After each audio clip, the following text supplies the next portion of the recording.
Good afternoon, everyone, and welcome to today's webinar with Koç University Global Recruitment Team. It's 12 o'clock now. We're going to wait a couple of minutes for other participants to join us. If you are joining a bit later, don't worry, we will have time to answer all of your questions. Today's topic is to cover our undergraduate education programs here at Koç University, the admissions process, the scholarships that we offer, both funded by Koç University and by other sources, and then answer your questions. So we will have around 40 minutes for the presentation and then around 15 minutes for your questions. The dynamic for today, if it's the first time that you're joining a webinar, is that you will be able to ask your questions by typing them on the chat section of the webinar that you can see on your screens, or you can also type them on the Q&A part of the screen. So we're just gonna wait one more minute for a few more participants to join us today. And thank you for those of you who are here on time as well.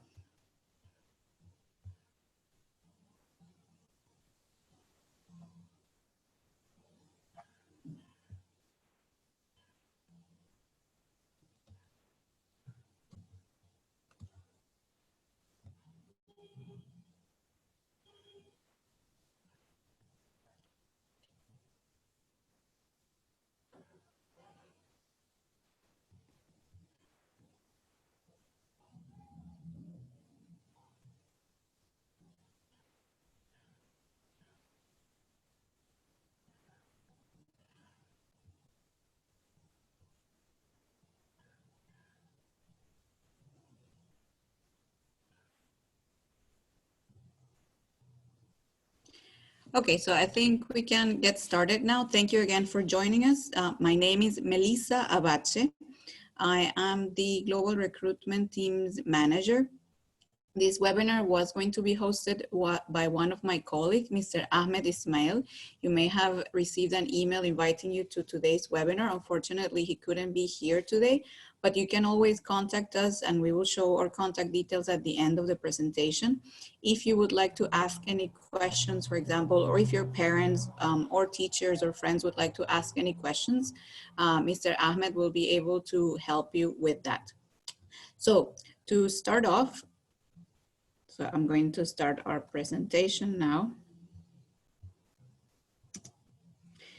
So the important thing is that right now you are in the process of deciding which university you would like to attend for the next 4 years. For example, if you're considering an undergraduate degree in business or engineering, social sciences, or a bit more, like 6 years if you're considering a degree in medicine. So it's a very important decision, not only in terms of whether you study in your own country, let's say in Jordan, or if you decide to move to a different country like Turkey for 4 years. This is a big change for everyone, for if it's the first time that you're studying abroad, so you have to make a very careful decision. These are some of the reasons that we often hear from our own students and our alumni of why they chose to pursue their undergraduate degree at Koç University. And it's something that we're very proud of in terms of the quality that we offer as a university for both Turkish and international students. So first of all, one of the big advantages of studying at our university is that all of our programs are offered in English. There are just a couple of exceptions, which are our nursing program and our law program. For those, you do need to have Turkish proficiency to a C1 level because you will be studying specific courses that have to be taught in Turkish, or in the case of nursing, because after the first year, you do have to interact with patients and most of them are going to be Turkish speakers. In the case of medicine, you do not have to speak Turkish when you start the program. Let's remember that medicine, it's a longer program, it's 6 years, but you do need to have developed a C1 level of Turkish proficiency by the time you enter your 4th year. I will explain this in a bit more detail once we come to talk about our medicine program. So the big advantage, of course, of studying in English is if that is your current medium of education, of learning in your current school, in Jordan, for example, then it's going to be very easy for you to adapt in terms of the course material, the teaching, seminars, project work that you will have to do. And of course, this offers a huge advantage when it comes to after graduation opportunities, when you're looking for your first position or even internships before that, by expanding the number of countries and job opportunities that you can access if you have a very good level of English. We have to say Turkey as a country, of course, the national language is Turkish. And you will find that outside of universities and office environments, there's very few people who speak English to a high level of proficiency. So this is something to consider when you're thinking about coming to Turkey, that part might be a bit challenging. And this is why we recommend to students to invest some time in just learning basic Turkish. The university offers different ways of doing that through elective courses, through conversation or conversation practice sessions with volunteer students. You can do that also in your free time using other resources or courses, but it does help a lot in terms of becoming more integrated into your community and to be more independent in terms of buying things for yourself and enjoying the city. Another big reason why our current students and alumni have liked their experience here is the fact that we offer very small class sizes with a low student faculty ratio. That ratio at the moment for undergraduate programs, it's approximately 15 students to 1 faculty member. What does that mean in practice? It means that except for a few classes in the first year, which are mandatory for all students, you will find that most of your major classes from the second year onwards are taught in small classrooms. And this represents also a very big advantage because it's a very personalized way of learning. Your professors will know you very well by name, by the work that you're doing, looking at your development over a semester, and in terms of advising you what are the best options that you have in terms of track programs or areas that you might want to specialize as you progress during your undergraduate degree. So this is very different from what you would find at typically at state universities, depending on the major that you're interested in which you might have also very good quality of teaching, but of course, being in a bigger classroom does mean that you have less attention as a student. Then talking about those faculty members who are going to be teaching you, this is one of the things that we are truly proudest of as a university. Our university was founded only 25 years ago. Now we're actually in our 26th year. But in that time, we have been able to attract some of the best faculty members from Turkey and outside of Turkey to join our different colleges and different departments. There is no, let's say, star faculty or star department here. Every college and every major receives the equal attention and priority, let's say. So when you look at who are our faculty members, the quality really is astonishing. It comes from, for example, from our current president. He was a professor at Stanford University for 36 years. He's now a professor emeritus. And then when you look at the deans of the different colleges, when you look at the professors, just to give you an example, in computer engineering, we have around 12 faculty members. All of them obtained their PhDs from the top Ivy League universities in the US, such as MIT, Stanford, Caltech, UC Berkeley. So the top kind of names in computer engineering, that's where they obtain their PhDs from, and they have research and teaching experience there. And that's the quality and the approach that they bring to teaching at our university. So we put a lot of emphasis on investing in good people and giving them all the resources that they need to do their research, to produce new knowledge, and also to be free to teach in the best way possible with all the latest information available, with all the facilities and resources that students will need to really become experts in their field. So similarly, people, as I'm saying, people are, it's the key element when you want to talk about quality in education. So besides the faculty, which are very good, then also classmates are very good. So we have a national university entrance exam in Turkey, which is taken around June. This year, it's going to be in July. That exam is taken by around 2 million students who finish high school. Around 700,000 students are able to be placed at universities around Turkey, both public and private. And depending on the ranking that they have, in terms of the points that they have obtained in that exam, then they're able to be placed in the program of their choice, in the university of their choice, with either 100 or 50% tuition scholarship. So when you look at some of our programs in law, in engineering, in business administration, international relations, we are now being chosen by the top 2%, top 5%, and top 10% of all of those students in Turkey. How does this benefit you as a student, as an international student joining us? It means that you will be in a competitive environment in which people are striving to do their best in terms of grades, in terms of extracurricular activities, in terms of community involvement. And this pushes you as a student as well to try to do your best. So it's excellence bringing excellence, as it were.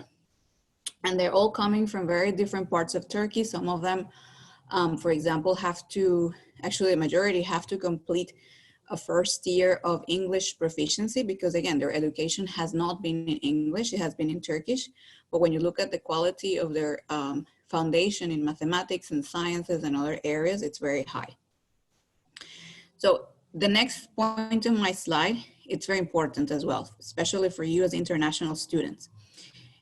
If you're an international student coming from Jordan, let's say, and you're coming to Turkey, that doesn't stop there. So during those 4 years, you can also do a 1 semester or 2 semesters as an exchange student at one of our partner universities around the world.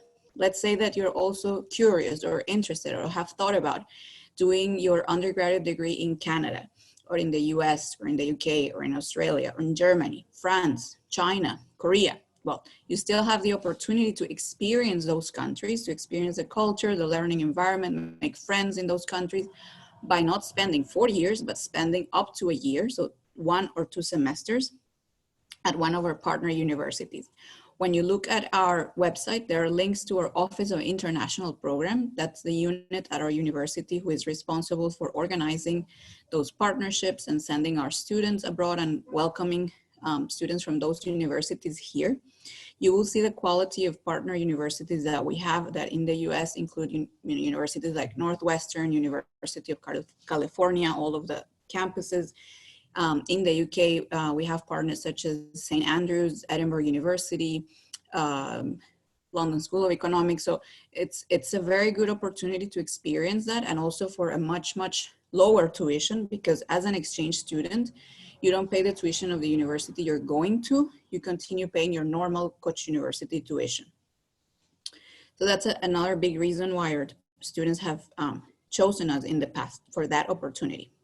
Of course, we're aware that right now it's a bit of a strange time in terms of traveling and studying abroad because of coronavirus travel restrictions, but our hope is that by the time you become a Koç University student, let's say, and you're in your sophomore year, in your second year, we're talking about now 2021, 2022, things would have gone, let's say, back to normal in terms of travel, and you will be able to enjoy one of these benefits of studying here.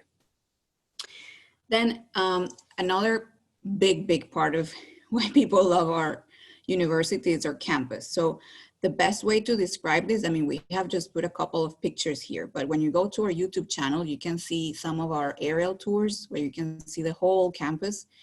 You can see our dormitory website, and I will show some pictures a bit later.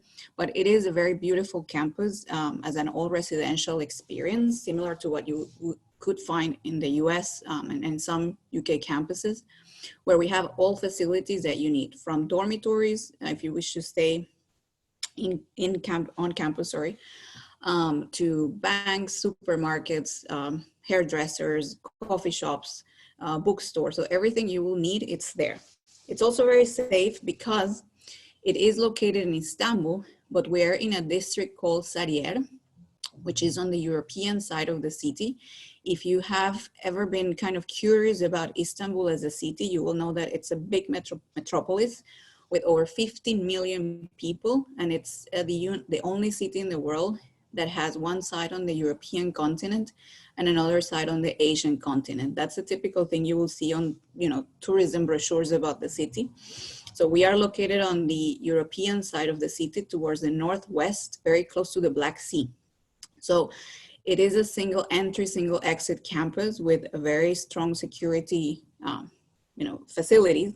So that makes it safe in terms of, for you as an individual. Istanbul as a whole is also a very safe city in terms of personal, crime levels, let's say. So that also adds to the benefits of living here and studying here. Within that campus, another big part of the thing that makes it so special, and again, of course, you're going to find that universities will talk about their student clubs, their extracurricular activities, annual events. That's also true. Here at Koç University, we have around 70 active student and sports clubs. If you're interested in specific team or individual sports, or if you're interested in different hobbies related to your major of interest, let's say economics or marketing or programming or photography, but also completely different things. And we also have, I think what's something very nice, that if you're interested in something and the university doesn't offer it at the moment as a club, but you have that interest and you can find other students who are interested in it, then you can you can set up your own club and also receive funding from the university to run specific activities and do fundraising for that. So we know most of you are also very active already in your high schools in terms of organizing activities. That doesn't have to stop once you start at Koç University as an undergraduate student. We're expecting our students to be very good in terms of their academics, in terms of performing well in their courses, but also to become well-rounded individuals. And what this means is that you do have interest outside of your major, and you're able to develop very important skills such as teamwork, communication skills, leadership, time management, stress management through all the activities that you're doing at the same time. Finally, this is one of my favorite reasons, because I'm not Turkish. I have been living here for 9 years now, but living in Istanbul, if you haven't had the chance to visit as a tourist, or if you have, you will find that it is an amazing city as a young person and also as an international student. So Istanbul, as I said, it's a big metropolis. There's around 20,000 international students. I have to double check the figures for the last academic year. So it means that you have a lot of opportunities to also meet students from other countries, not only from Jordan or Middle East, North Africa region, but from literally all over the world. And we will talk about some of the ways that those students come here. One of them is the Turkish scholarships, and I will talk about that right at the end of the presentation. Okay, so I hope that has been a good kind of summary of why people choose us as their university, as their first choice for their studies. Other students, and especially parents sometimes, are interested to know what are our rankings as a university, as a kind of quick indicator of quality. In that sense, we're performing very well in the past 6th and 7th year. We're currently ranked among the top 100 young universities. As I said, we're 26 years old. In terms of emerging economies, in terms of the impact that we have as a university in helping to achieve the Sustainable Development Goals. This is from some of the top kind of or well-respected rankings, such as Times Higher Education and QS. And there's also specific subject rankings that you can look at in our university, for example, for clinical health and pre-health sciences. Again, considering that it's one of our youngest faculties at the university, is already placed among the top 3 in Turkey. Within Turkey, if you're wondering about that, we are always placed either first or second in both of these rankings. Every year, it's kind of like the story that you might have heard of Oxford and Cambridge. So we have similar dynamic here in Turkey. So we're always first or second in this ranking. It changes year on year.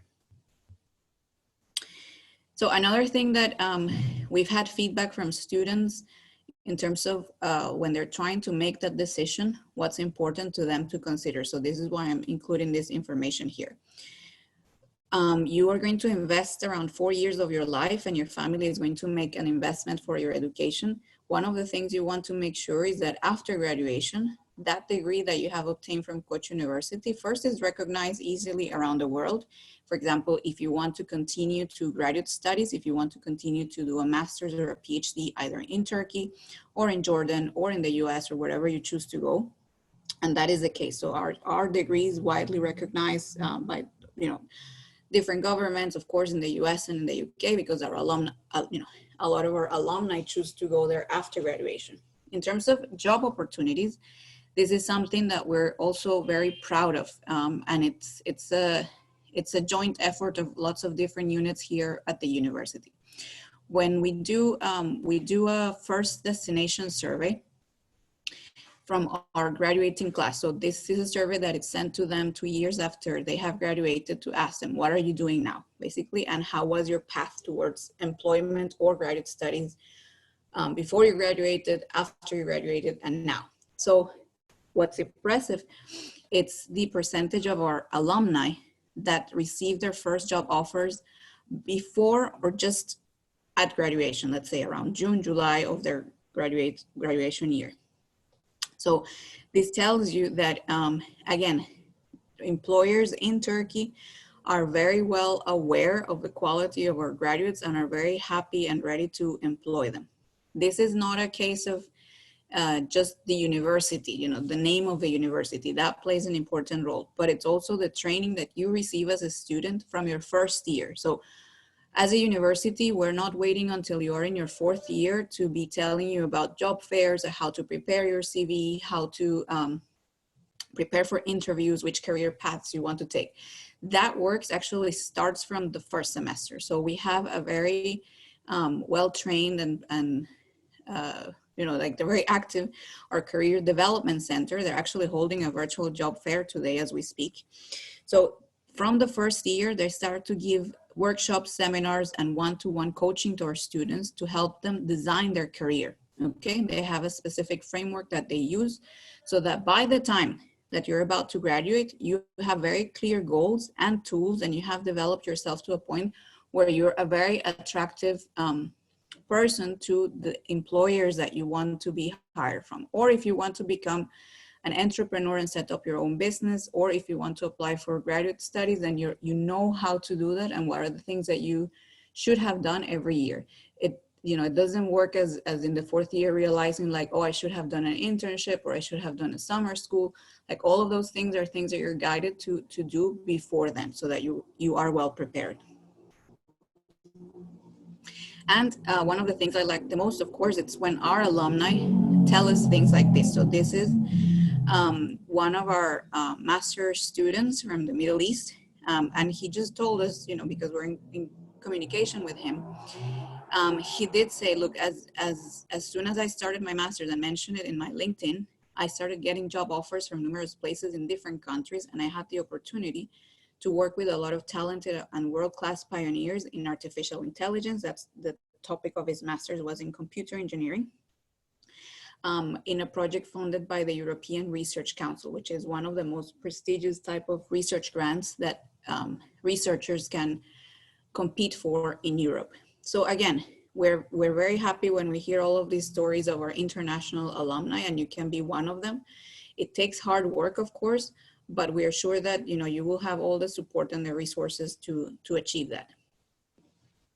Now, passing on to something more straightforward.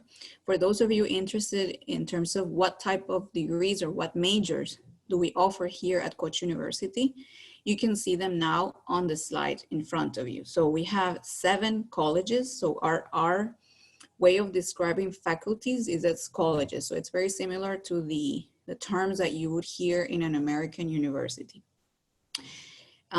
Those majors are, I will explain how the majors work.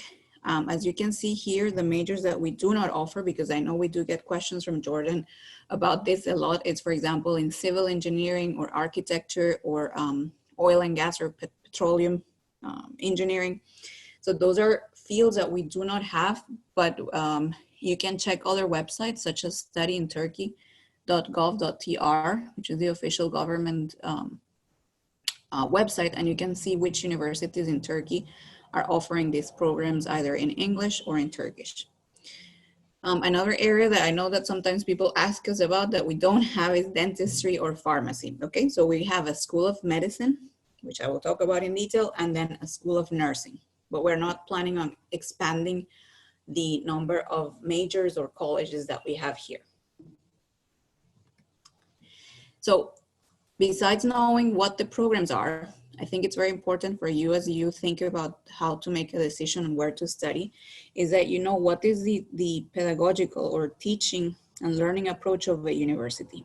In our case, it's a liberal arts education. You might have seen this term before if you have been doing some research into American universities and in some cases also Canadian universities. So we follow a similar approach. What that means is you have a 4-year curriculum, okay? For example, you're interested in computer engineering or business administration or nursing. Those 4 years are divided into 2 semesters, the fall and the spring, okay? But what's important is that we believe that you need to, of course, graduate as a business administration or computer engineering major, but in that time you should have developed other interests to become a well-rounded individual with a good knowledge of lots of, like, if you think about what's happening around the world and the complex problems that we have, such as climate change, such as pandemics, like global recessions, then it's important to have a systems framework or systems view. And that's only possible if you're able to study things outside of your major.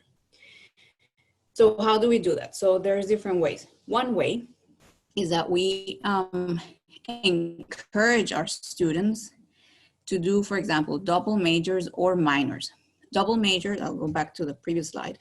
A double major means that, let's say that you're enrolled or you're accepted to Koç University in international relations, but you're also interested in computer engineering or in sociology.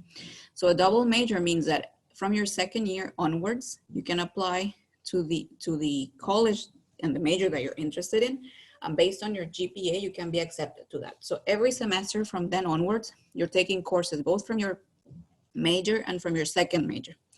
And at the end, you graduate with 2 university diplomas, but you have paid only 1 tuition. So this is a huge opportunity that I think luckily around a third of our students, like 28% of our students, are pursuing now. It's of course more intense in the sense of having less free time for other things, because you do have to take more courses every semester than you would normally. But again, it's a very good opportunity. A minor, it's similar in the sense that you're taking courses from the other major, but you're not going to graduate with a second diploma. You're going to graduate with a minor. For example, you're in international relations with a minor in media and visual arts, let's say, and that is reflected on your transcripts as a university graduate, okay? And again, for doing a minor, you don't pay any additional tuition.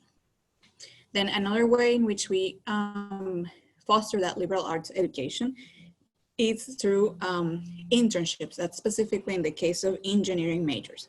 So for those of you who are interested in engineering, there is a compulsory or mandatory internship that you have to do before you graduate over the summer, and you can do more than one, of course.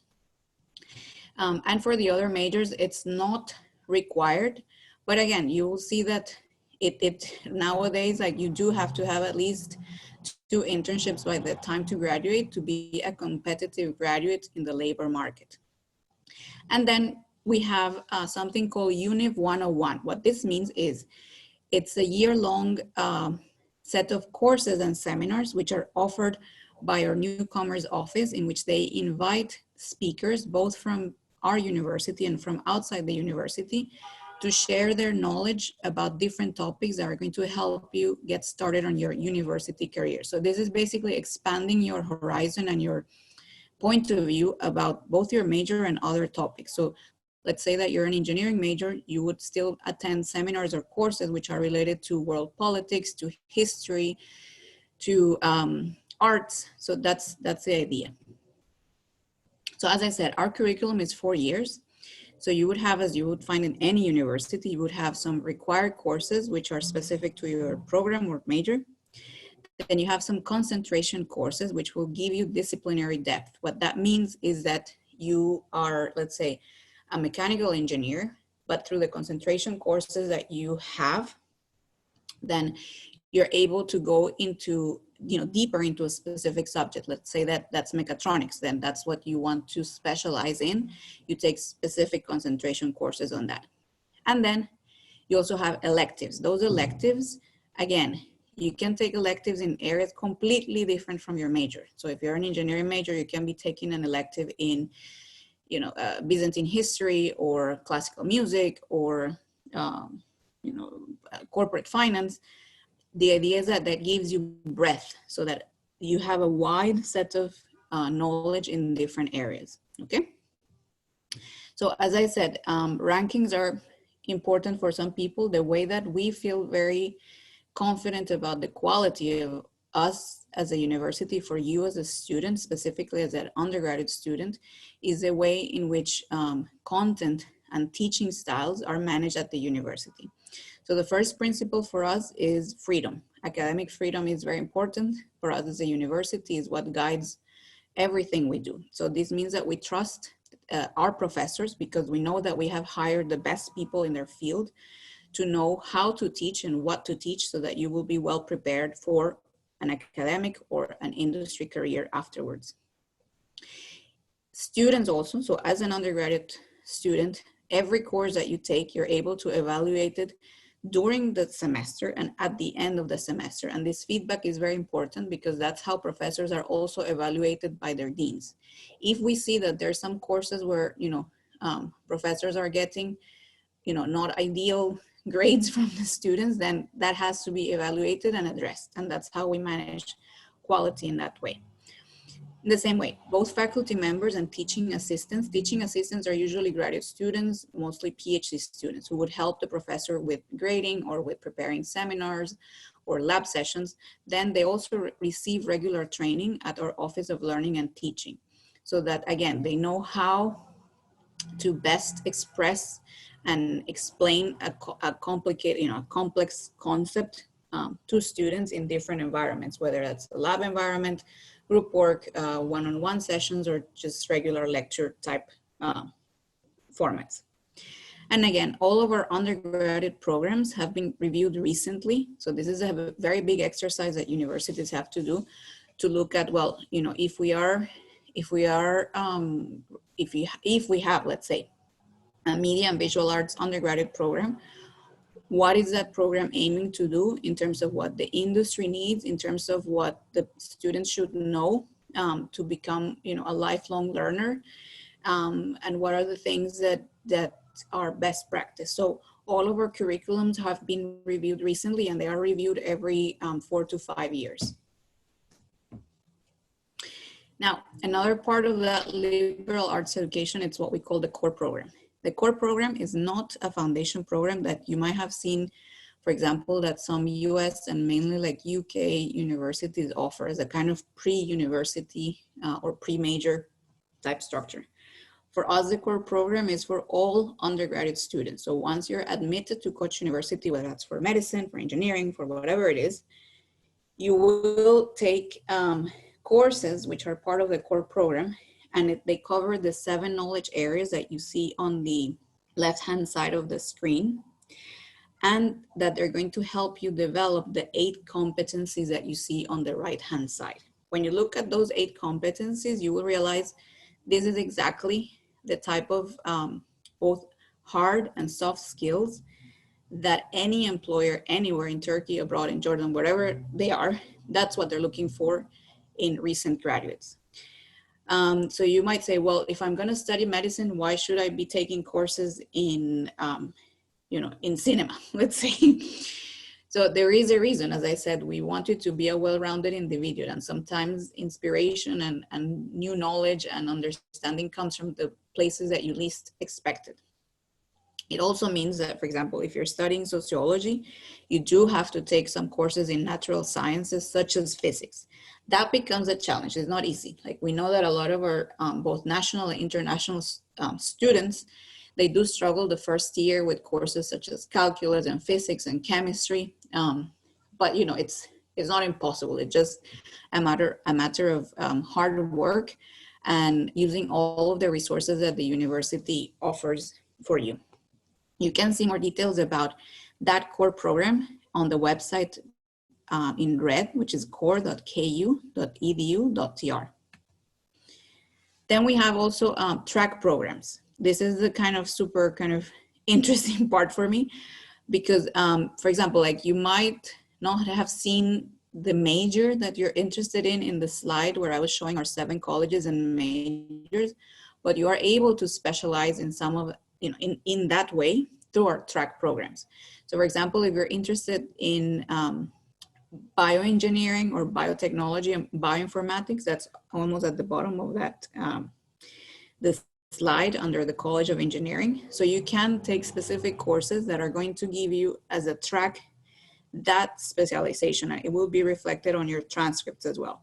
So we have very hot, or in-demand track programs at the university that we know a lot of students are interested in, not only in Turkey, but worldwide. Topics such as data analytics, artificial intelligence,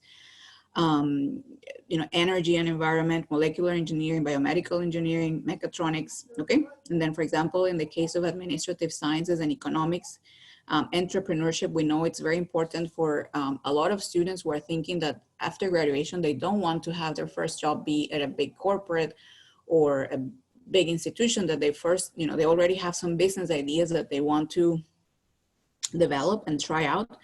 So again, these are the type of courses that will help you to do that. So now we go on to something that is also important for many of you. There are some people who are, let's say, more independent in terms of their study, and some people that prefer to have support. So if it's support that you need, you have it. Let's say at Koç University. That's what we call extracurricular support. So that goes from the moment that you are admitted as a student. You will be contacted by your newcomers office. First, to organize your arrival on campus from abroad in cooperation with our international community office, okay? And then they will pair you with a mentor who is one of our current undergraduate 2nd or 3rd year or even 4th year students. They can be Turkish or international. And they're gonna be your buddies, let's say, like the person that you can go to if you have any questions about where can I buy this, how can I do that, where do I find this on campus. They're gonna be the person that you can come to for any big or small questions. And they're also responsible for organizing the orientation week that usually takes place on the first week of the semester. Then as an undergraduate student, all of you have an academic advisor. That academic advisor is usually a professor in the department of the major that you're studying in. And this is the person that you can go to if you have any questions about which elective courses you should take on a specific semester, if you think your course load is too heavy to handle, and whether you should, for example, maybe drop some courses, or what type of internships that you should be looking for the 2nd or 3rd year summers. That's the person that you can go to with those type of queries. We also have the Office of Learning and Teaching. This is a very important resource at the university. So for example, let's say that you're in your 1st or 2nd semester and you're struggling with one of the courses. Let's say it's calculus. This is because we always hear that these are some of the more difficult courses. Then we have a group of students who volunteer their time every week to basically tutor other students because they have already passed those courses and they know the content very well. And you can go there during specific hours in the week. So if you have a specific problem that you haven't been able to solve, or something that wasn't, clear enough for you at the lecture and you just need some reinforcement, then you can come to our students for that. They also organize other topics. For example, like they have language conversation circles in Spanish, Russian, Chinese, French, Arabic, whichever language that you're interested in practicing, then they also organize that. And they also offer coaching services on a one-to-one basis if you're interested in improving, for example, your time management, stress management, critical reading or speed reading techniques. So they're able to offer coaching one-on-one on that basis. Of course, the library, it's very, very important as a resource for any student at any university. Our library is no different. The building itself is very lovely in terms of the architecture and the interior setup of that. We do have a lot of individual and group study rooms that you can book online. So when you want to work on your, by yourself or with a group of friends. And besides the physical volumes that they have of books and magazines and journals, DVDs, etc., what they have is a huge collection of electronic resources like ebooks, journal articles, databases that you can use at any time, even after you graduate as an alumni as well. And that's a huge saving in terms of the costs involved in studying at university. They also organize a lot of seminars if you want to become more, let's say, skillful at research in terms of, again, how to use those databases, how to access different sources, how to cite sources, which is very important as you start to write essays in different courses. And that's what they offer, okay? It's also open 24 hours of the day, 7 days a week. And you will see that especially during midterms and finals, that library is booked. People sleep there whole night. So it is a very busy place. I have mentioned our Career Development Center, and you can also see on their website all of the different things that they do throughout the year with employers. They bring them to campus. We bring our students to their offices in different fields. They do one-on-one coaching. So it is an extremely active part of our university that a lot of students take advantage of. We also have psychological counseling services to deal with, again, big or small problems. Mental health and well-being is a very important part of student life here at the university. All of these offices are under the direction of the Dean of Students office, and they're there to basically support students. I mentioned already the student clubs, and on our website you will be able to see the list of student clubs. We also have an office for students with any type of disability to help them to basically to be able to take the classes. And our university has also been recently awarded a national award for adapting our campus physical environment for disability needs, and also creating this office. It's first in Turkey. And as I mentioned, our exchange programs, where you go as an exchange student for a semester to semester, it's another support service that we offer. Okay, very briefly, I'm mindful of the time that we have now. So the Koç University accommodation and dormitories is a big advantage for you as an international student. So we have a main and west campus where we have co-ed buildings with single gender shared rooms. So those rooms, of course, we have single rooms if you wish to stay on your own, but we also have triple and quadruple rooms. And on the pictures, you can see the exterior and the interior, some of our dormitories. They all, an important thing is that if you're admitted to Koç University, you don't have to panic about securing a dorm place as soon as possible, because they will run out of spaces, because all freshman students are guaranteed a place at our dorms. What might happen is, let's say that if you want to stay in a single room, but you might not be able to get a single room, okay? So that's where reserving your room early pays off if you want a very specific type of room. Then you can see there the different types of services and facilities that are included. And I would encourage you to visit the dorm website so you can see in more detail the types of rooms, fees, etc. Okay. I'm not sure if some of you will be interested in applying for our School of Medicine. If you do, this information is for you. If not, I will skip through this a bit quickly, but basically we offer a 6-year medical degree that is taught in English. Our School of Medicine prioritizes research, and what I mean by this is that from the first year as a medical student, you're attending research seminars, and then even from the second semester onwards, you are encouraged by your professors to start also taking part in research activities. So that culminates by the time you're in your 4th or 5th year, even as you're doing your clinical courses, into being able to prepare and present academic level papers that you have done either with faculty members or with other students on topics of your choice. This is very important because it gives you options. Some of you are interested in medicine because you are drawn towards helping people and you have a clear vocation for service. So you clearly see yourselves as practicing doctors, that you're going to be in a hospital or clinical environment all the time, let's say. But there's some of you who are drawn to medicine because of the knowledge element of it, of discovering fixes to diseases.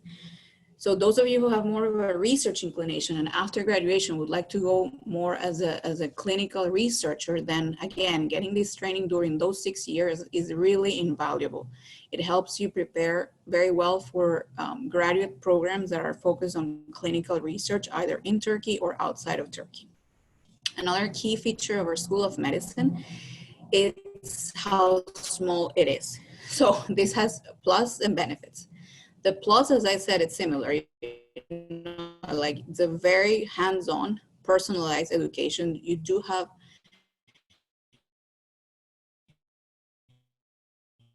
enough time to ask all the questions you need to ask, interact with patients, mean that it is admitted to the program, because again, they're looking for very, very good students who will be able to enhance the overall quality of the whole class, okay? We do have scholarships, and I will talk about those scholarships in a few more slides. Be patient for that, I'm getting there. The School of Medicine is also recognized in the US and the UK by the relevant bodies, so that afterwards, if you want to go and complete your clinical specialization programs there, you're very easy, it's easy for you to do that. And we offer the medical program, the medicine program, in 2 places. So at our main campus, which as I said is located in the northwest part of Turkey, that's our main normal campus. And we have our own teaching and research hospital, the Koç University Hospital, which is located closer to Istanbul, like the downtown area. So that was open at the end of 2014. So it's a fully fledged hospital with excellent facilities in terms of inpatient and outpatient services, simulation center. So everything you need in a modern hospital, you're going to find it there. And we have also recently opened a very exciting research center, which is our translational medicine center. Again, as a medical student, it is one of the best places to be because you get to interact not only with doctors,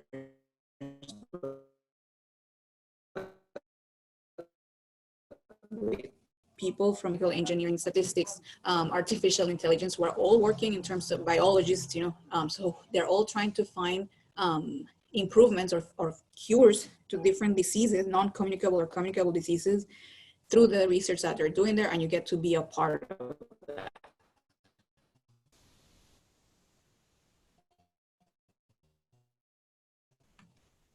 Okay. Now we get to the stressful for some of you. I hope that the information that we will provide here will be helpful as you consider applying to our university. And don't worry if you, of course, you will ask your questions today, but if there's anything that's not clear still at the end, you can always contact us by email or phone and ask your individual situation kind of questions if you're not clear. So our undergraduate admissions are done for only one intake, which is the fall, which is September. So we admit students to start in the fall, September. The deadline for the application is July every year. This year is July 3rd, and you will see that on our website as well. The whole application process is done online, so we're not able to receive or give any type of admission decision via email or in person. If like sometimes we do have students that come to our campus with all of their original documents. Unfortunately, we have to tell them, well, you have to basically put all of that into the online application system, as with all universities. Here, the last box that you see on the right bottom side of the slide, that's the most important one that you have to remember. So Koç University is a selective admissions university, and we take a holistic approach to our admissions. Selective means that we're basically looking for the best students in each country. So to make our cohorts every year in each undergraduate major. We don't have specific quotas per country, like, this year we can only accept, let's say, 10 or 15 or 100 students from Jordan. It doesn't work that way. If one year we have, 50 excellent students from Jordan who have submitted their applications and we're able to admit them and even provide scholarships, we will always try to do that. And what holistic means is that it's not based on a single piece of information on your application. So this means having a high GPA at school is not enough. Having a high SAT score is not enough, or a good motivation letter is not enough, or recommendation letters. Like everything in your application should be very good, of very high standard to be selected. So, and this also works out in your favor as an applicant, because let's say that not all of your application documents are great. You know, you worked hard and you trained and you were able to obtain a very good SAT test score, and I will show you what very good means for us in a few slides.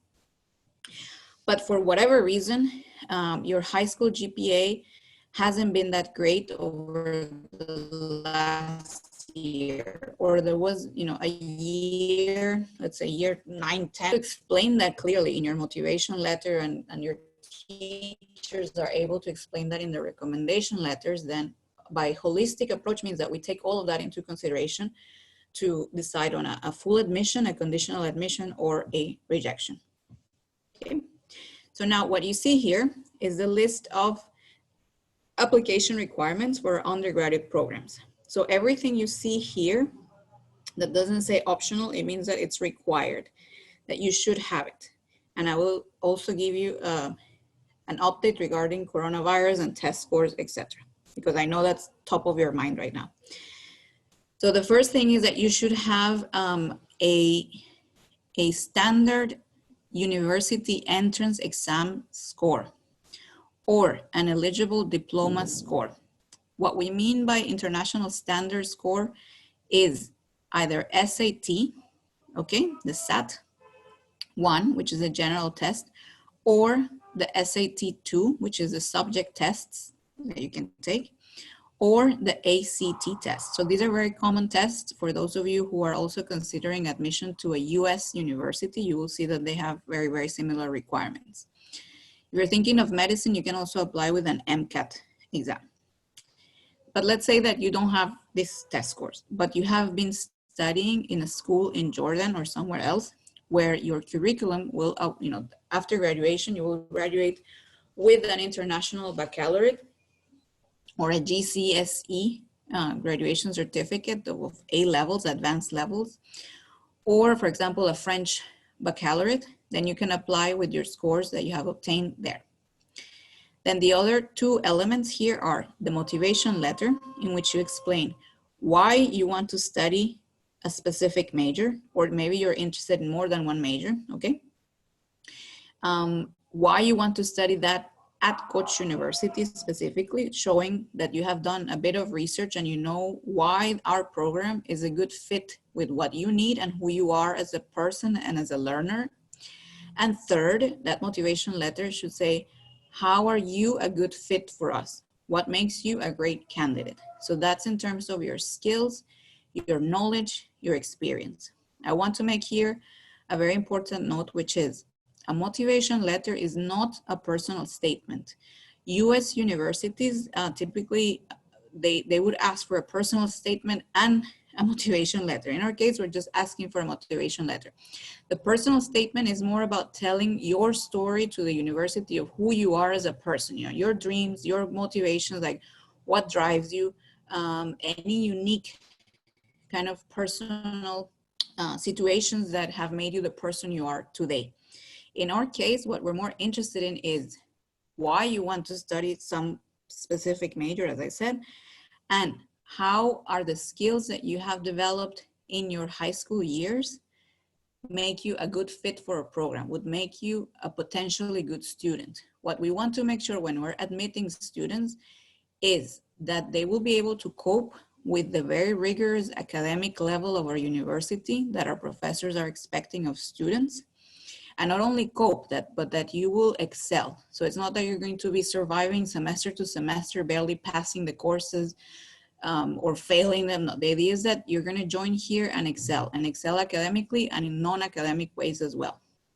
So that's the potential that we're trying to read from that motivation letter, from your grades, from your SAT scores, And from the last element here, which is recommendation letters. So recommendation letters, again, it's not very common for Turkish universities to ask for that, but we do because our application process is similar to a US university's admissions process.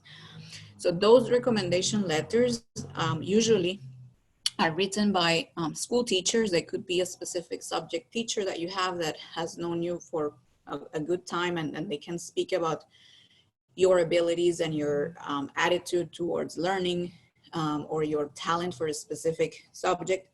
They can also be written by your school counselor that advises you in terms of university admissions. It can be written by your school principal. If not, for example, let's say that you already graduated a couple of years ago or last year and you're not in touch with them, but you have been working or you have been doing volunteering somewhere. So people who have supervised you, essentially, they can become your referees. You do not upload the recommendation letters to the system yourself, but what you do is that you're going to write the contact details, the email address and the name of the referees, and then the university contacts them, asking them to, again, upload a letter or type basically their recommendation. That's the process to follow. The last box on that slide, which is your high school diploma, it's optional, meaning if you haven't obtained that diploma yet because you're graduating in June or July this year, that's okay. You don't have to include that diploma in your application. Same thing with English proficiency score. That's a very common question that we receive, not only from Jordan, from every country, such as, do I need TOEFL or IELTS? No. So that's a short answer. Why not? Again, we're gauging, we're kind of assessing your English proficiency level through all the other elements on that slide. So we're looking at it from your motivation letter and from your SAT 1 or 2 scores. And if you're graduating from an IB or A level diploma, usually these are taught in English. So we are already assuming that your English proficiency is quite high. So this is why a TOEFL or IELTS score, it's an optional. If you already have taken it and you have a good score, you can include it, but if you don't have it, it's okay. If you are admitted at the university, then we offer all of our admitted students the opportunity to take our institutional TOEFL test during the first week of classes, or it's usually in the orientation week. And again, 99% of our international students take the test and pass it, and then they're able to enroll in courses of their undergraduate major very easily without any type of problem. So this is not the part that you need to stress about. IELTS or TOEFL is not that, okay? What we want you to stress and spend time and ask for advice and support is, for example, writing your motivation letter, getting teachers to write good motivation letters for you, and of course, obtaining good scores on the standard tests such as SAT 1 or SAT 2. Now, what's happening right now? Not only in Turkey, but everywhere that you look, of course, there is uncertainty about what's going to happen in the fall semester, whether universities will be able to open, will there still be travel restrictions, for example, from Jordan to come to Turkey as an international student? The answer to that is, unfortunately, we don't know yet in terms of the fall semester. What we can tell you now is we are aware that, of course, for example, the SAT test was canceled, the next available date, which was in May, and then in June, those have been canceled worldwide. So if you were registered to take that, you cannot, unfortunately. So you can still submit your application without the SAT 1 or SAT 2 test score, or if you were planning on submitting your final grades just before July, you can still do that. What we have taken as a policy or as an approach is to look at every other element in your application and see if we can offer either a conditional admission or a full admission, again, based on your motivation letter, grades, recommendation letter, extracurricular achievements that you have, specific things you might have won in your school at city level, regional level, national level, either in a competitive environment or not. So those are the things that we're going to be looking at and paying more attention to. If you receive a conditional admission, that conditional admission letter will typically say, for example, you're conditionally admitted to, let's say, international relations, But in order to enroll as a student, then you need to bring an SAT-1 test score of, for example, 1,300 or higher, or specifically with this score or higher in the math section or in the reading and writing section. And if you do get that score, once you're able to take the test in August, so the next available date that the College Board has announced for the SAT is the 26th of August. So from Jordan, for example, you should be able to register from next month for that August test and take it.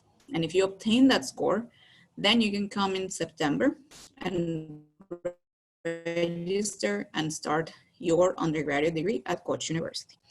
As I said, right now, we don't have answers whether, the fall semester will be done online, will it be done face-to-face, because we don't have the answers yet, and we need to wait for the Turkish government to announce this, both for our university and all the other universities in Turkey, and of course for the Turkish government to start announcing which flights will be allowed into Turkey and from when. So these are things that, of course, we will be updating all admitted students as we get the information as well between now and September. This is what I was talking about earlier. So there is no SAT in June. It will be available in August. So that's the one that we're recommending that you register for, that you can take in Jordan. And now we come to the minimum scores, okay? So the SAT-1 is our preferred exam, okay? Within this, that's the maximum score is 1,600. So for programs in all colleges except medicine and law, so we're talking here about engineering, business administration, international relations, for those, the minimum score is 1,180. We have put on our website information of the previously admitted students' median scores, so you can have an idea of whether the score that you have right now or the score that you think you would be able to obtain if you took the test, in August, if it would be within that range. It doesn't mean or guarantee that with that score you are accepted, because as I said, we also look at the other elements like motivation letter and recommendation letters and high school grades, but it can give you a good indication of whether you have a better chance than other candidates or not, okay? So you can see here the different minimum scores. You can find, I'm not gonna stop here for too long. You can find the exact same table in our website after today's webinar, okay? These are the statistics that I was mentioning, okay? So for example, the acronyms that you see there, where it says college, CASE is our Administrative Sciences and Economic College. So the median math score, for example, is 658. So if you're able to obtain a score higher than that, that's a very good thing. If you have something a bit lower than that, that's okay. You still might be able to be offered admission. If everything else as well, it's very good. Same thing with the International Baccalaureate. If some of you are currently studying with that system, so we have some data here for all admitted students between 2012, 2018, and we have recently also updated it in our website to include last year's admitted student cohort so that you can see what were their scores to be admitted at Koç University. Now, everything that I have been talking about so far, it's also summarized and even has more details on our website, which is international.ku.edu.tr. Under the undergraduate programs section, there is a page called How to Apply. So this is a page that if you have already started your application or you're thinking of submitting an application, I would say go there first. Read everything carefully, take your time to read it, because every answer to all of your questions, it's going to be there. And if it's not, then please do get in touch with us so we can answer that. So what happens after you submit an application in our online system? So there's two evaluations that happen. First one is an academic evaluation that is done by the college that you're applying to. It's a committee made of faculty members, and then the dean of that college, our vice president for academic affairs, and our dean of students. So they're the ones who basically say, yes, we can admit this student, or no, we should reject, or we're not sure, and we're gonna give a conditional admission, as I explained before.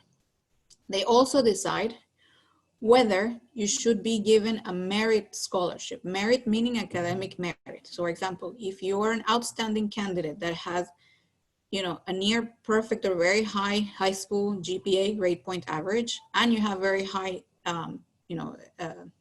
SAT scores, and you have excellent recommendation letters, and you have been, you know, like president of every club in your school, or you won a competition in Jordan, or at international level, like that type of achievements, usually help students to be awarded, for example, a 25% or a 50% or even 100 types of scholarships in a minute. That's the evaluation that it's done by our colleges, okay? In the case of medicine, they have an extra step, which is, because it's a very competitive and small cohort that they select every year, the candidates who are above their minimum SAT scores and GPAs, etc. And then they contact those candidates to have a in-person, if you're here in Turkey, or Skype or Zoom interview if you're in Jordan, for example. That interview is not very long, it's around 15 minutes. It's with one of the deans of the School of Medicine, and it's more to have an idea of your motivation for medicine, because for them it's important to know that you are choosing to spend, you know, the next 6 to actually like 12 years of your life studying medicine, and that you're doing it for the right reasons, and also as a way of checking your English proficiency level. So the second type of evaluation that happens, you know, this is all after you have submitted your application. It's the scholarship application based on financial need. That is done by a separate committee, and what they're going to be looking at, it's not so much you're fit for the program, but whether your family or whoever is going to be paying for your tuition for 4 years is able to afford your tuition if you were awarded a partial scholarship. And not only that, but this is the important part, whether your family would be able to afford the living expenses of, you know, of you being here for at least 10 months a year in terms of accommodation, food, books, local transport, health insurance, other expenses. So this is, I will explain how it's evaluated and what documents you also need to provide, okay? So that committee makes a decision and marks it on the system, let's say. If you have completed the section of our online application form called scholarships, and you have said, yes, I want to be considered for a need-based scholarship, you have included all the necessary information, and this is very important, all the documents are attached. So usually the reason why need scholarships are rejected by our university is not because the students don't need it, it's because they haven't attached any documents. So for example, you're saying my family is not able to afford the yearly tuition, but there's no documents to show evidence of that. So we cannot take statements at face value, of course, you understand that, because there's limited resources. And we want to make sure that those scholarships go to those that truly need it. So this is why it's important that you do include some documents, okay? All right. Then the next step is you receive your offer letter, okay? If you have been rejected, you will receive a rejection letter. If you have been admitted, then your offer letter will specify which program you were admitted to, because you are able to choose up to 3 programs, okay? So for example, you can put, my first choice is computer engineering, second choice is mechanical engineering, and third choice is something different, could be economics, let's say. So it will say which program you were admitted to, if you were awarded a merit scholarship or not, and whether you were awarded a need-based scholarship or not, and what's the total scholarship that you receive. It will also have just a link where you can find information about the next steps. So the things that you need to do between getting your letter and then coming in September, hopefully, to enroll as a student. Of course, this year, the situation is a bit different. That information is not quite ready yet because we don't know when the fall semester will start or how it will start. But you can start to take steps in terms of preparing specific documents that you will need to to travel to Turkey to obtain your high school equivalency certificate and other documents. Okay, we're almost done here, so we'll be ready for your questions.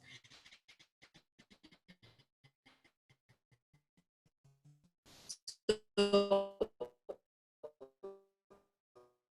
when we talk about scholarships, as I was explaining, we have two types of scholarships. We have need-based or merit-based. It's a Koç University policy. What does it mean? It means that if you ask for a scholarship, it doesn't diminish your admission chances. It doesn't put you at a disadvantage in comparison to other applicants from Jordan or from anywhere else, okay? If you do need a scholarship because your family is not able to pay our full tuition, and our full tuition is $19,500 a year.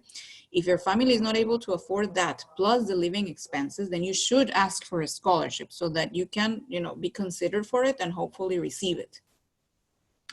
So the idea, oops, sorry. I don't know if you can see my screen. I hope you do. Yeah, okay. So the idea of these scholarships is that we are able to attract very good students from Jordan, for example, and that you will be able to complete your 4 years of education here. However, that scholarship only covers tuition, so it doesn't include support for housing or food or books or other expenses. So you should have a separate source of income for that. Working part-time, for example, as an international student here in Turkey, is not easy nor advisable. The reason is, it is legal. There's regulations to allow international students to work part-time, but it is a bit complicated, and not many companies are able to hire international students on a part-time basis, especially if you don't speak Turkish. So some students do work part-time on campus, doing some research internships and small administrative work, but you shouldn't count on that as a way of complementing your income to cover your food, especially, for example, or housing needs, okay? The scholarships, if you are awarded either, sorry, it's a motorcycle passing by. The scholarships, if you're awarded one, either merit or need-based, they are for the duration of your studies. It's not just for 1 year and you have to apply again. It's very easy. Like if you're awarded, let's say, a 50% scholarship, then that means you have a 50% scholarship for 4 years of your education until you graduate. There are some regulations in terms of your minimum GPA and the maximum number of semesters that you can enjoy the scholarship, but it's nothing that it's too harsh or too difficult to comply with, okay? So when we look at that, for example, if you're admitted to Koç University without a scholarship, okay, then yeah, of course, that means that then you're going to pay full tuition. If you are awarded a 25% scholarship, that means that you pay approximately $14,000 per year. So you divide that into 2 semesters, so that's around $7,300 per semester. If you're awarded a 50% scholarship, then that brings your tuition to, I'm rounding up here, but around $10,000 per year, and you divide it into 2 semesters, that's roughly $5,000 each semester. And of course, if you're awarded a full scholarship, 100%, then you don't pay any tuition. So you should just demonstrate that you are able to cover the other expenses like housing, food, books, everything else, if you are awarded 100% scholarship. Okay, so for a merit-based scholarship, I have already covered this in terms of who decides that scholarship. For medicine, these are available, but they're extremely competitive, meaning that you really have to be an outstanding student in terms of your grades and achievements, okay? And this is a very common question that we receive, which is what is the minimum GPA, or what's the minimum SAT test score that I should have to get a scholarship? There is no answer to that, because there is. So as I said, we take into consideration all of the elements that you see there. So if you have, we see your motivation letter has lots of typos, you put the wrong name in the university, it's not well written, then again, you might not get it because of that. So you have to pay a lot of attention to all of the elements in the application, With regards to the need-based scholarship, I see a hand raised here. If you have a question, I would ask you to please start typing it on the screen or on the Q&A, and I'll answer them right at the end. So for the need-based scholarships, we're going to ask you in the form to basically write information about your or your family's income every month in dollars, your expenses every month in dollars, and your assets. Assets meaning properties, cars, savings, stocks, jewelry, whatever your family has that could help towards covering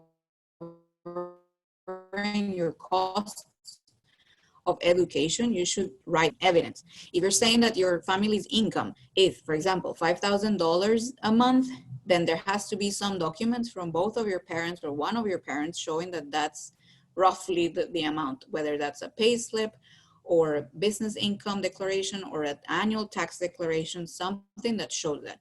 The same thing with expenses. For example, if you're currently enrolled at school and you're paying tuition at that school, then a letter from their school stating what is your tuition per year and whether you have a scholarship there or not helps the scholarships committee to understand whether you will be able to afford a partial tuition, or if you're awarded 100% scholarship, then if you will be able to afford the living expenses. Okay.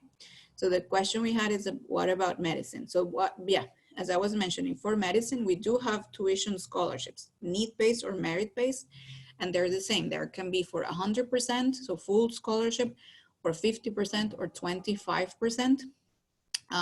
The reason I say that they're more competitive is because first, we do get a lot more applicants for medicine than we do for any other program. Okay, we know a lot of you in Jordan, and not only Jordan, but in the whole Middle East region are very interested in medicine. So we do get a lot of applications. We're a small number of places. So our number of places for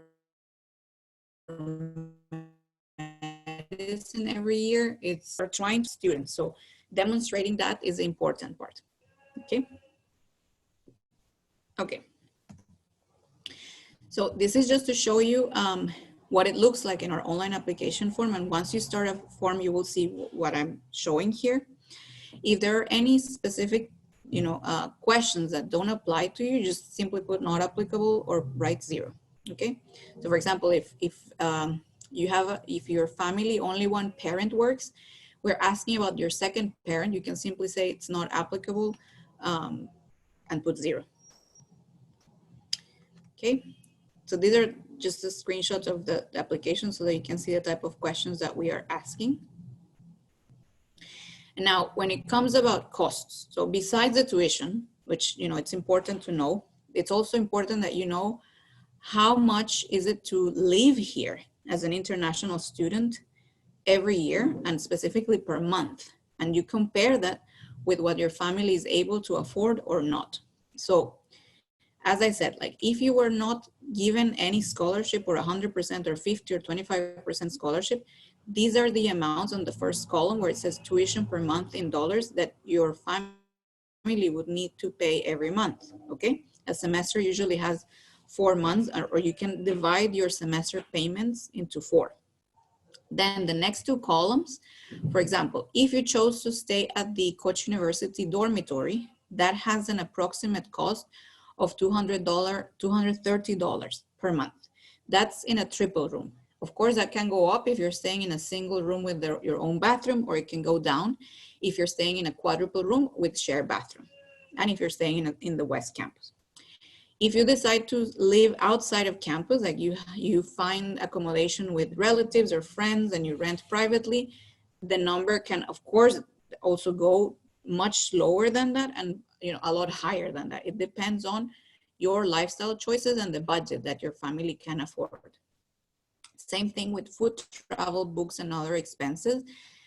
This is a maximum, what we're expressing here. So $700 per month, it's a bit higher than the minimum wage here in Turkey, but it varies throughout the year, meaning at the beginning of the semester, you will usually have higher costs because you have to purchase some textbooks and like guidebooks for your courses, which some textbooks can go from $100–$150, but then throughout the semester, then these costs are lower.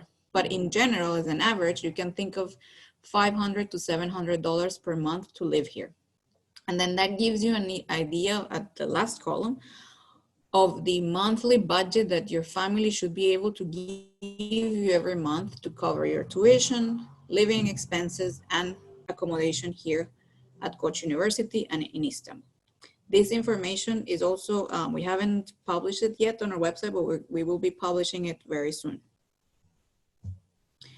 Okay, so I'm almost done now. And I know you might have a lot of questions.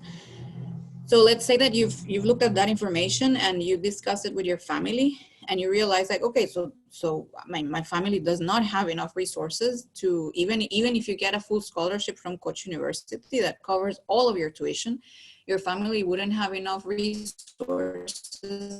to cover your living expenses. Then our recommendation is to apply for the Turkish Scholarships Undergraduate Scholarship Program. This is a program which is funded by the Turkish government, with Koç University. We give you a full tuition scholarship. And then from the Turkish government, they would pay you a monthly salary to cover your living expenses. They would cover the cost of your accommodation at our dorms. They would cover your health insurance, your flight from Jordan to Turkey. If you need a visa for whatever passport or citizenship you have, then they would help with that to make it a lot faster. And you have other benefits. Now, the catch or the bad thing for you guys, if it's the first time you're hearing about this, is the deadline for that scholarship has now passed. Okay, it's usually at the end of February. That was the deadline for those students who want to start their university this year in September.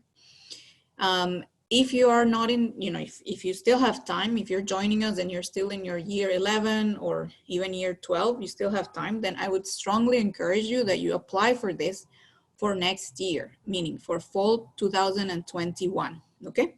So that if you're awarded that scholarship, then it covers all of your expenses.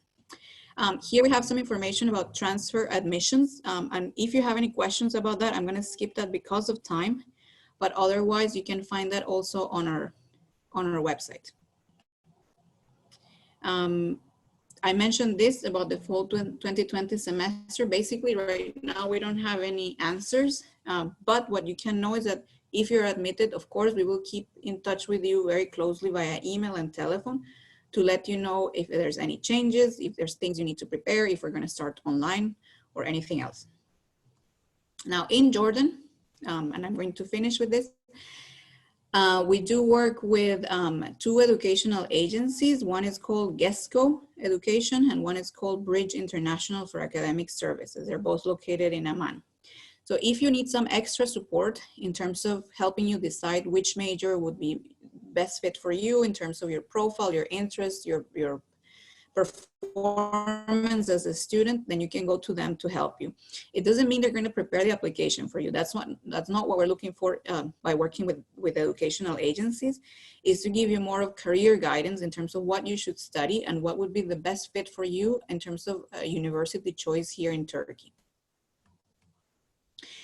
We also have some institutional partners in the Middle East, North Africa region. So for example, one of our partners is American University of Beirut, American University in Cairo, and I'm sure you're familiar with the last logo there. And you can see at the bottom the number of students from the region that we have at Koç University. Right now, we have 10 students from Jordan, and of course, we would be delighted to have more students, very good students from Jordan joining us next year. And that's why we are doing today's webinar to encourage you to apply. Okay, so these are our contact details. I'm the person in the bottom picture that you see there.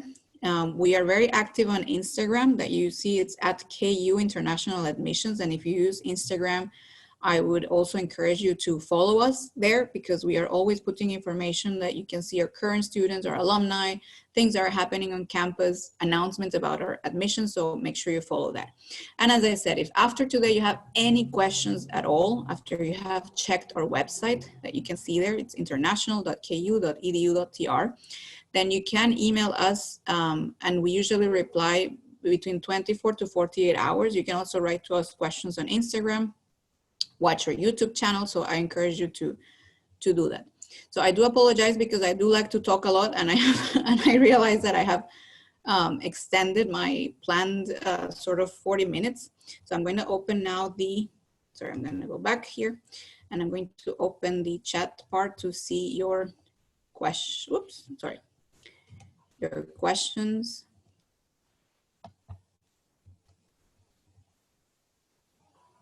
Okay. So we had a question here about the IB scores being based off of coursework rather than exams. Will this mean you will be more lenient with admission offers? And thanks. Okay, thank you for asking that question. It's very relevant. We are aware and we're in touch with the International Baccalaureate Organization to know more in detail how that coursework is going to be assessed. The important part for you is that what we're going to be looking at is your predicted scores, okay? And if we see that those predicted scores are good for us means, for example, our minimum is 28 with the exception of medicine, but for other programs it's 28. So if you have a good score well above that and we see a good balance of grades across your subjects, then you will probably, you can get a conditional admission on that. Conditional meaning that what we're expecting is that in September, you bring your final scores and they match what you said they were going to be in the predicted scores. That's what we're looking at.